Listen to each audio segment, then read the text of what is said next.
ಮಹೋತ್ಸವ ಸಂಭ್ರಮದಲ್ಲಿದೆ. 60 ವರ್ಷಗಳ ಹಿಂದೆ ಆರಂಭವಾದಂಥ ಈ ಶಾಲೆ ಇದುವರೆಗೂ ಲಕ್ಷಾಂತರ ವಿದ್ಯಾರ್ಥಿಗಳಿಗೆ ವಿದ್ಯಾದಾನವನ್ನು ಮಾಡಿದೆ. ಈ ಹಿನ್ನೆಲೆಯಲ್ಲಿ ಡಿಸೆಂಬರ್ 20 ಮತ್ತು 21ರಂದು ವಿಶೇಷ ಕಾರ್ಯಕ್ರಮವನ್ನು ಆಯೋಜನೆ ಮಾಡಲಾಗಿದೆ. ಡಿಸೆಂಬರ್ 20ರಂದು ಆ ಶಾಲೆಯ ಹಳೆಯ ವಿದ್ಯಾರ್ಥಿಗಳ ಸಮ್ಮೇಳನ ಕಾರ್ಯಕ್ರಮ ನಡೆಯುತ್ತೆ. 21ರಂದು ವಜ್ರ ಮಹೋತ್ಸವ ಕಾರ್ಯಕ್ರಮ ನಡೆಯುತ್ತೆ. ಈ ಶಾಲೆ 1965ರಲ್ಲಿ ಆರಂಭವಾಗಿತ್ತು. 1990ರಲ್ಲಿ ಬೆಳ್ಳಿ ಹಬ್ಬ ಆಚರಣೆ ಮಾಡಲಾಗಿತ್ತು. ಈಗ ವಜ್ರ ಮಹೋತ್ಸವ ಆಚರಣೆಗೆ ಸಿದ್ಧತೆ ನಡೆದಿದೆ. ಶಿವಮೊಗ್ಗದಲ್ಲಿ ನಡೆದ ಪತ್ರಿಕಾಗೋಷ್ಠಿಯಲ್ಲಿ ಮಾಜಿ ಶಾಸಕ ಕುಮಾರ್ ಬಂಗಾರಪ್ಪ ಅವರು ಈ ಕುರಿತಂತೆ ವಿವರಣೆಯನ್ನು ಕೊಟ್ಟಿದ್ದಾರೆ. ಡಿಸೆಂಬರ್ 20ನೇ ತಾರೀಕು ಹಳೆಯ ವಿದ್ಯಾರ್ಥಿಗಳ ಸಮ್ಮೇಳನ ನಡೆಯುತ್ತೆ. ಅವರಿಗಾಗಿ ಹಳೆಯ ವಿದ್ಯಾರ್ಥಿಗಳಿಗಾಗಿ ವಿವಿಧ ಕ್ರೀಡೆ, ಸಾಂಸ್ಕೃತಿಕ ಸ್ಪರ್ಧೆಗಳು, ಕಾರ್ಯಕ್ರಮಗಳು ನಡೆಯುತ್ತೆ. 20 ಸಂಜೆ ಸಾಂಸ್ಕೃತಿಕ ಕಾರ್ಯಕ್ರಮ ಹಾಗೂ ವಜ್ರ ಮಹೋತ್ಸವ ಸಹ ನಡೆಯುತ್ತೆ.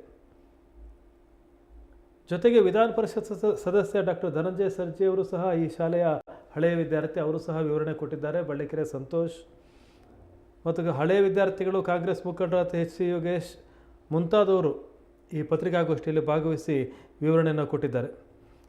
ಜೊತೆಗೆ ಸೇಕ್ರೆಡ್ ಹಾರ್ಟ್ ಸಂಸ್ಥೆಯ father Clifford Roshan Pinto, doctor Francis Noronha, Hubert Miranda ಇವರು ಸಹ ಪತ್ರಿಕಾಗೋಷ್ಠಿಯಲ್ಲಿದ್ದರು.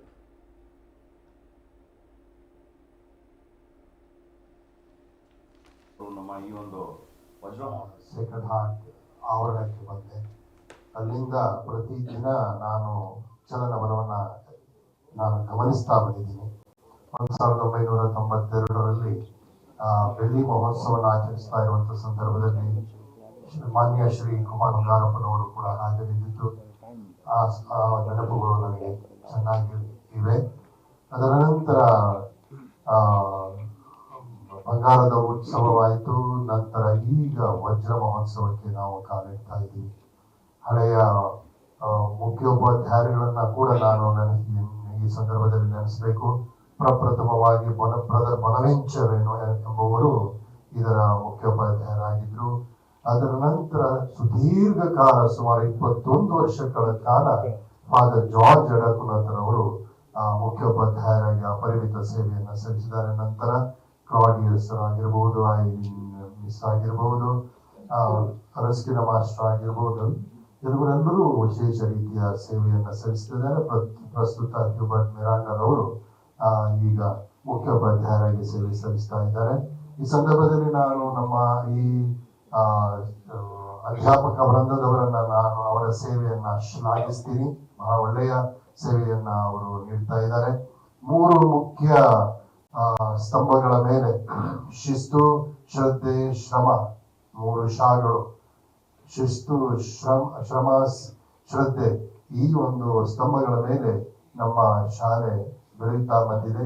ಇದನ್ನ ಈ ಒಂದು ವಜ್ರ ಮಹೋತ್ಸವಕ್ಕೆ ಎಲ್ಲ ಹಳೆ ವಿದ್ಯಾರ್ಥಿಗಳು ಬರಬೇಕು. ಅಲಂಕರಿಸಿರ್ತಕ್ಕಂಥ ಎಲ್ಲ ನಮ್ಮ ಜನಪ್ರತಿನಿಧಿಗಳು, ಎಸ್ಪೆಷಲಿ ಸರ್ಜಿಯವರು, ವಿಧಾನ ಪರಿಷತ್ತಿನ ಸದಸ್ಯರು, ನಮ್ಮ ಎಲ್ಲ ಗೌರವಾನ್ವಿತ ಫಾದರು ಮತ್ತು ಸಂಸ್ಥೆಯ ಮುಖ್ಯಸ್ಥರುಗಳು, ಸ್ಟೂಡೆಂಟ್ಸು, ಓಲ್ಡ್ ಸ್ಟೂಡೆಂಟ್ಸು ಮತ್ತು ಸ್ಟಾಫ್ ಎಲ್ಲ ಬಂದಿರತಕ್ಕಂಥ ಎಲ್ಲ ಅಭಿಮಾನಿಗಳು, ಶಾಲೆಯ ಅಭಿಮಾನಿಗಳಿಗೆ ನನ್ನ ಶುಭಾಶಯಗಳನ್ನು ಹೇಳ್ತಾ, ನಮ್ಮ ಶಾಲೆ ಭಾಳ ವಿಶೇಷ ಅಂತೇಳಿ ನನಗೆ ಅನಿಸುತ್ತೆ. ಯಾಕಂದರೆ ಬೇರೆ ಕಡೆಗೆಲ್ಲ ಹತ್ರನೂ ನಾನು ನಮ್ಮ ಅಂತರೇ ಸಮಾಜದಲ್ಲಿ ಉಪಯೋಗಿಸ್ತಾ ಬರ್ತೀವಿ. ಯಾಕಂದರೆ ಬೇರೆ ಕಡೆಗೆಲ್ಲ ಸಮಾಜದಲ್ಲಿ ನಾವು ನಮ್ಮವರು ನಾವೆಲ್ಲರೂ ಒಂಟು ಈ ಥರ ಇದ್ದರೆ ಸಮಾಜ ಕಟ್ಟಕ್ಕೆ ಸಾಧ್ಯ. ಆದರೆ ಶಾಲೆಗೆ ಮಾತ್ರ ನನ್ನ ಅಂತೇಳಿ ಸ್ವಾರ್ಥ ಹೇಳ್ಕೊಳ್ತಕ್ಕಂಥ ಹಕ್ಕಿದೆ. ಇದು ನನ್ನ ಶಾಲೆ ಅಂದರೆ ಇದಕ್ಕೆ ತಂದೆ ಆಗಿರ್ತಕ್ಕಂಥ ಅಭಿಮಾನ ತುಂಬಿಕೊಳ್ತದೆ ಮತ್ತು ಇದಕ್ಕೆ ಸ್ವಾರ್ಥ ಕೊಟ್ಟಷ್ಟು ಇದು ನನಗೆ ಒಳ್ಳೆತನ ಮಾಡ್ತದೆ ಮತ್ತು ಶಾಲೆಗೆ ನನ್ನ ತನವನ್ನು ಅಂತ ಹೇಳ್ಬಿಟ್ಟು ಏನಿದೆ ಇದನ್ನು ಮುಂದೆ ತಗೊಂಡು ಹೋಗೋದಕ್ಕೆ ಸಾಧ್ಯ ಆಗುತ್ತೆ.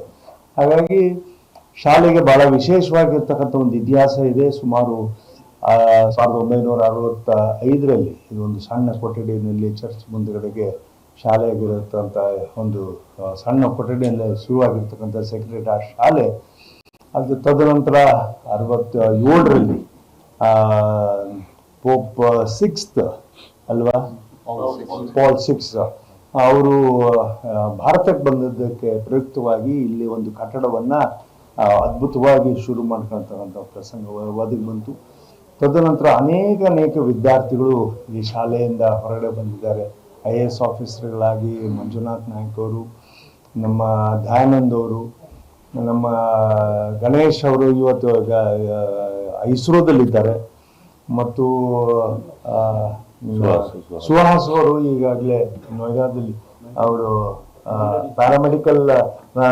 ಪ್ಯಾರಾ ಒಲಿಂಪಿಕ್ಸ್ ಸ್ಪೋರ್ಟ್ಸ್ ಅಲ್ಲೂ ಕೂಡ ಎಕ್ಸೆಲ್ ಮಾಡಿದ್ದಾರೆ, ಮತ್ತು ಅವರು DC ಆಗು ಕೂಡ ಅಲ್ಲಿ ಕೆಲಸ ಮಾಡ್ತಾ ಇದ್ದಾರೆ. ಸೊ ಹೀಗೆ ಅನೇಕ ಜನ ಬಂದಿದ್ದಾರೆ. ಬರೀ IAS ಆಫೀಸರ್ಸ್ ಇವರು ಮಾತ್ರ ಅಲ್ಲ, ಅನೇಕರು ಶಿವಮೊಗ್ಗ ಟೌನಲ್ಲೂ ಮತ್ತು ಜಿಲ್ಲೆನಲ್ಲಿ ನಮ್ಮ ಶಾಲೆ ವಿವಿಧ ರೀತಿಯಲ್ಲಿ ತನ್ನ ಮಾರ್ಗದರ್ಶನವನ್ನ ಮತ್ತು ಸಹಕಾರವನ್ನ ಆ ಕುಟುಂಬಗಳಿಗೂ ಮತ್ತು ಆ ವಿದ್ಯಾರ್ಥಿಗಳಿಗೂ ಕೊಡ್ತಾ ಬಂದಿದೆ. ನಮ್ಮ ತಂದೆಯವರು ಬಂಗಾರಪ್ಪನವರು ನಿರಂತರವಾಗಿ ಸೆಕ್ರೆಟರಿ ರಾಜ್ ಸ್ಕೂಲ್ ಇರ್ಬೋದು, ಅಕ್ಕಪಕ್ಕ ಇರ್ತಕ್ಕಂಥ ಅನೇಕ ಅವರು ಹೋಮ್ ಮಿನಿಸ್ಟರ್ ಇದ್ದಾಗ ಮತ್ತು ರಾಜಕೀಯವಾಗಿ ಮಾಡ್ತಕ್ಕಂಥ ಸಂದರ್ಭ ಒದಗಿ ಬಂದಾಗ, ಮತ್ತು ಅದಕ್ಕಿಂತ ಜೊತೆಗೆ ಅನೇಕ ಹಿರಿಯರು ಕೂಡ ಇಲ್ಲಿ ಮಾಡಿದ್ದಾರೆ. ಸನ್ಮಾನ್ಯ ಯಡಿಯೂರಪ್ಪನವ್ರು ಇರ್ಬೋದು, ಕಾಗೋಡು ತಿಮ್ಮಪ್ಪನವರು ಅವರು ಡಿಸ್ಟ್ರಿಕ್ಟ್ ಮಿನಿಸ್ಟರ್ ಆಗಿದ್ದಂಥ ಸಂದರ್ಭ ಇರ್ಬೋದು, ಎಲ್ಲರೂ ಇರೆಸ್ಪೆಕ್ಟಿವ್ ಆಫ್ ಪಾಲಿಟಿಕ್ಸ್ ಅದನ್ನ ಪಕ್ಷಗಳು ಅದನ್ನ ಶಾಲೆಗಳು ಅಂದಮೇಲೆ DVS ಇರ್ಬೋದು, ನ್ಯಾಷನಲ್ ಎಜುಕೇಶನ್ ಸೊಸೈಟಿ ಇರ್ಬೋದು, ಈ ಥರ ಅನೇಕ ಒಂದು ಶಿವಮೊಗ್ಗ ಟೌನಿನ ಮಧ್ಯೆ, ಗಾಂಧಿ ಪಾರ್ಕ್ ಮಧ್ಯೆ ಇದೊಂದು ಎಜುಕೇಶನಲ್ ಹಬ್ ಆಗಿ ನಮಗೆ ಶುರು ಮಾಡಿರ್ತಕ್ಕಂಥದ್ದು. ಇಡೀ ಇವತ್ತು ಜಿಲ್ಲೆಯಲ್ಲಿ ಶಿವಮೊಗ್ಗ ಒಂದು ಎಜುಕೇಶನಲ್ ಹಬ್ ಆಗಿ ಮುಂದಕ್ಕೆ ಬರೋದಿದೆ ಅಂತ ಹೇಳಿ ನಾನು ಭಾವಿಸ್ತೀನಿ. ಹಾಗಾಗಿ ಸೆಕ್ರೆಟರಿ ರಾಜ್ ಮತ್ತು ಮೇರಿ ಮಕ್ಲೆಟ್ ಸ್ಕೂಲ್ ಪಕ್ಕದಲ್ಲಿ ಇರ್ತಕ್ಕಂಥ ಮೇರಿ ಮಕ್ಲೆಟ್ ಸ್ಕೂಲಲ್ಲಿ ನಾವೆಲ್ಲ ಓದಿ ಬಂದವು. ಹಾಗಾಗಿ ಅನೇಕ ಇತಿಹಾಸವನ್ನು ಹೊಂದಿರತಕ್ಕಂಥ ಶಾಲೆ. ಸುಮಾರು 2010ರಲ್ಲಿ ಇದಕ್ಕೆ ನಮ್ಮ ಬೆಳ್ಳಿ ಮಹೋತ್ಸವವನ್ನು ನಾವೆಲ್ಲರೂ ಕೂಡ ಆಚರಣೆ ಮಾಡಿದ್ವಿ.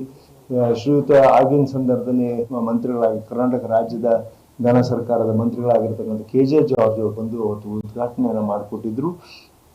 ಇವತ್ತು ನಾವು 60 ವರ್ಷದ ಸಂಭ್ರಮದಲ್ಲಿ ನಾವೆಲ್ಲರೂ ಇದ್ದೀವಿ.